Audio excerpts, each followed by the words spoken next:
மீனா, கீழே இருந்து வரும்போதே அவ்ளோ வாசனையா இருந்துச்சு. ஏதோ கோவிலுக்குள்ள வந்துட்டோமோன்னு நினைச்சேன். மீனா இந்த வீட்டுக்கு வந்ததுல இருந்து வீடே கோயிலா தாமா மாறி இருக்கு. அப்ப நாங்க இருந்த வரைக்கும் எப்படி இருந்தது?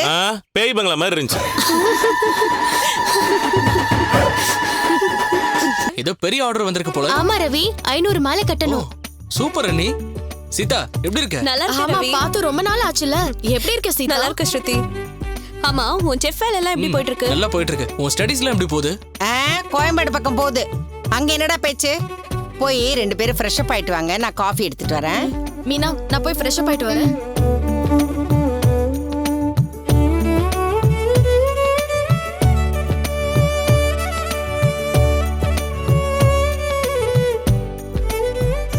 காஃபி எடுத்துக்கமா.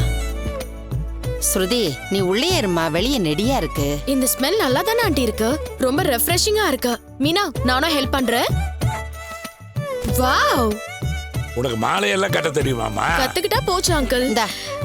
மீனா, எனக்கும் மாலை கட்ட ரொம்ப ஆசை. இங்க பாருங்க, முதல்ல நாரை இப்படி எடுத்துக்கிட்டு இதோ இப்படி மடிக்கணும்.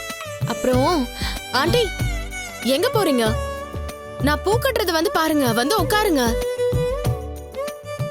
இது ஒண்ணும் பெரிய விஷயம் இல்ல ஸ்ருதி. இதோ இந்த நாரை வச்சுதான் மாலை கட்டணும். பாத்தீங்களா? இப்படி முடிச்சு போட்டுக்கணும், சரியா? முடிச்சு போட்டுட்டு பூவை இப்படி எடுத்து வச்சு இந்த நாரை எடுத்து இப்படி கட்டி இப்படி சுத்தணும்.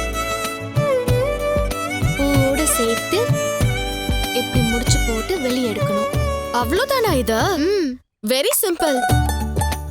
கொடுங்க, நானும் பண்றேன். இந்தாங்க.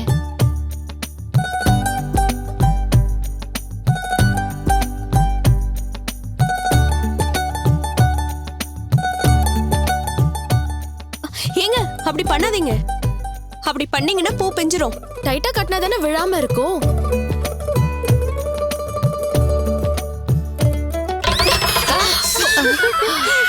பாத்து பாத்துமா. ஏமா பழகுறல, பூ விக்கிற வேலைக்கு நீ ஒன்னா எடுத்து பிச்சுக்கிட்டு இருக்காதம்மா. அப்புறம் எப்படி கத்துக்க முடியும்? நீ கத்துக்கிறதுக்கு இந்த பூ தான் கிடைச்சதா? உன் பொண்டாட்டி வைக்க சொல்றா. டேய், அதுக்கு ஏன்டா என்ன அடிக்கிற?